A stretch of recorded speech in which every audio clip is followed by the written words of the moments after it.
Bali ndo ile pale inaingia kwenye mitambo, tunamtafuta mwenetu, ndo yapo simu inaita bwana. Pia vile stand by na short while BN anakuja kwenye eardrums za kwako. Hello. Habari yako? Nzuri. Uko mzima?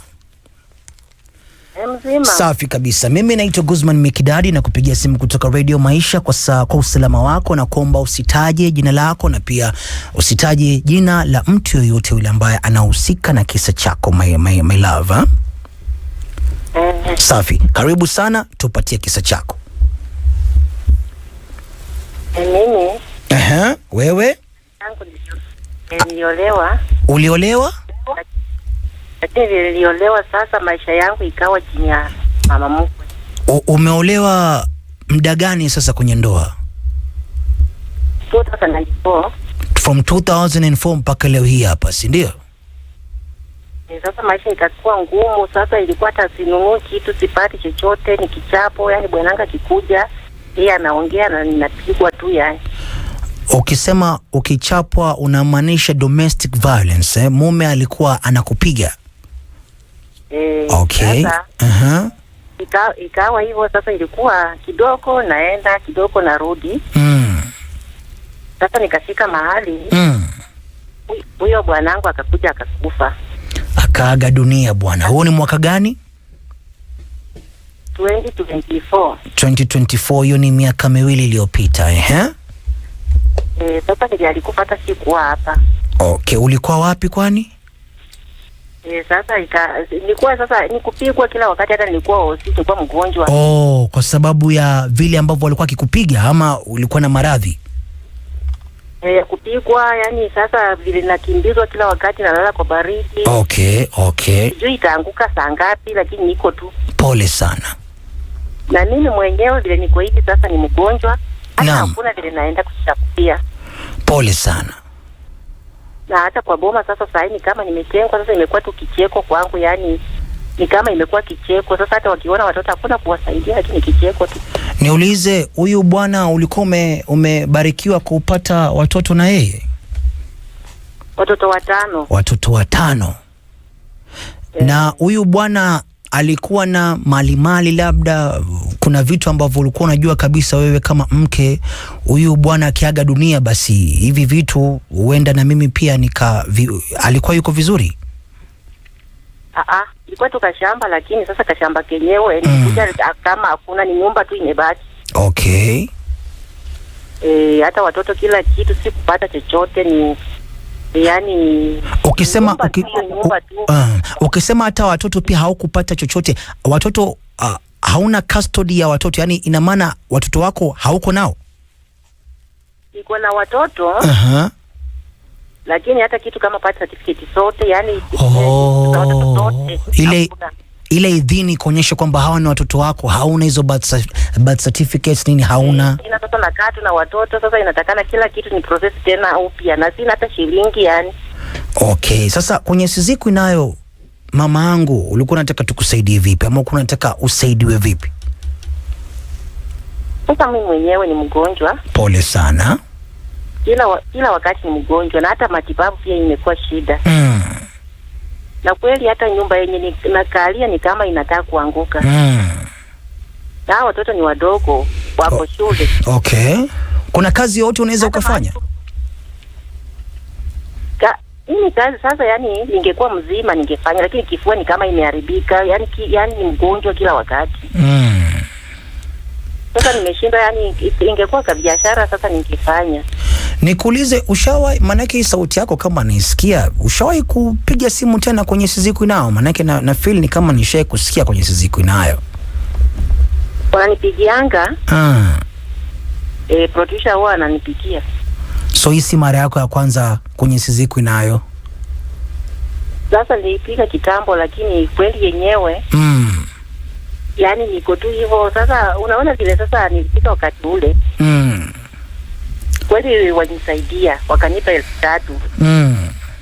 Na vile sasa walinipa 3,000, mtoto amefukuzwa form 3, sasa nikalipa kama remedial. Okay, sawa. Sasa mamangu, mimi nitakwambia ukweli wa mambo, na huenda ikasound harshly ama ikasound kwamba ni ukali, lakini unajua kwa bahati mbaya kila mtu anapitia matatizo yake, sawa?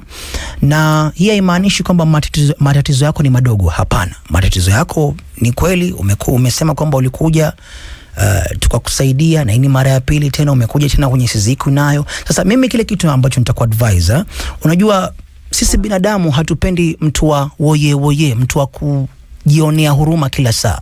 Sasa mimi ningekuadvise mama, hata kama wewe ni mgonjwa, lakini tafuta angalau kitu ambacho unaweza ukakifanya so that kikakidhi mahitaji yako madogo. Umeona? Manake nimetangulia kusema kwamba si mara ya kwanza nimekusikia kwenye siku nayo.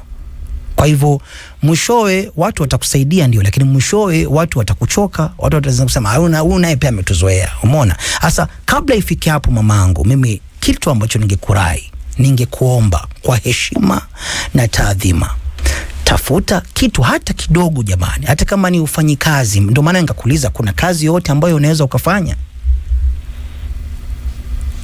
Yaani ningepata tu biashara hata kidogo tu ningeshikilia. Achana na biashara, maana biashara inahitaji mtaji, inahitaji capital.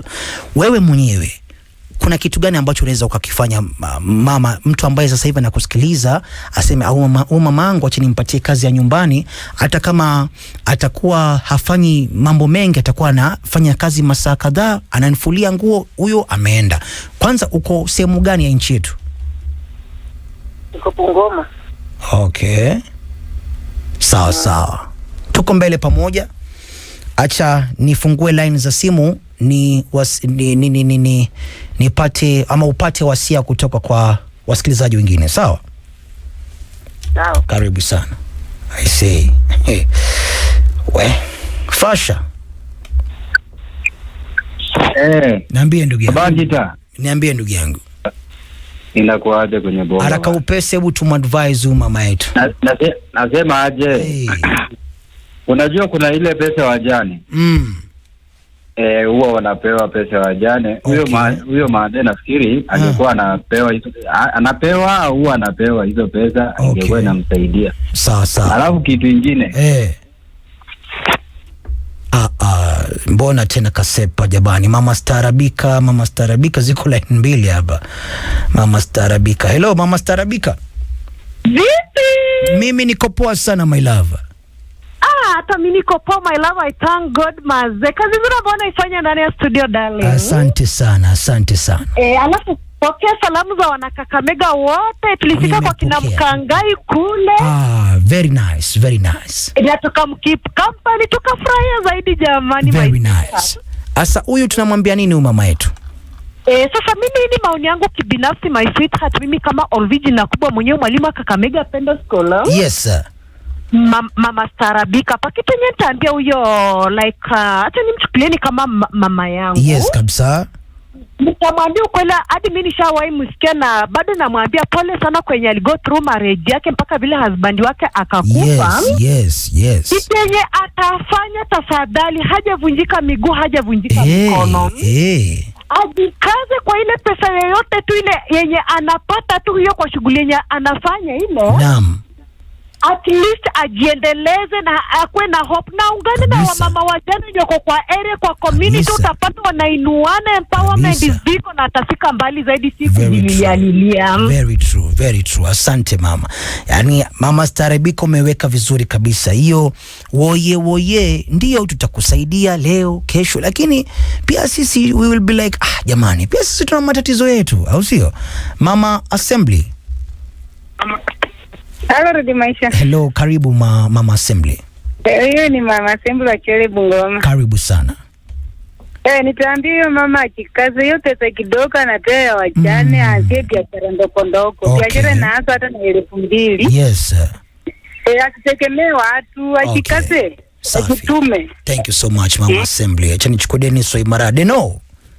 Niaje master? Fiti sana master, niambie. Niko fiti hapa. Mimi niko active my brother. Nimepita hapo nimekupigia saluti lakini unioni nimemashara. Okay, acha mimi pia nikupigie saluti. Thank you so much my brother. Ndio watu wa Nduthi, alafu tunasimanga, si unatuambia tuzime. Na wale wanapiga kelele paralila wapeleke huko. Sawa bro. Mokoro namwambia aje? Mwambie Mokoro ajitume, si ndio? Hakuna kabisa. Thank you so much my brother Dennis Waimara. Dakika ni 8 msikilizaji, zinasalia itimie mida ya saa 12 kamili. Mama yangu, kama unanisikiliza tena, kwanza samani kama itakuwa nimekosea na kama itakuwa hii ni advice ambayo ulikuwa haujatarajia, lakini mamangu, hata vitabu takatifu vinasema asiyefanya kazi asifanye nini? Asile.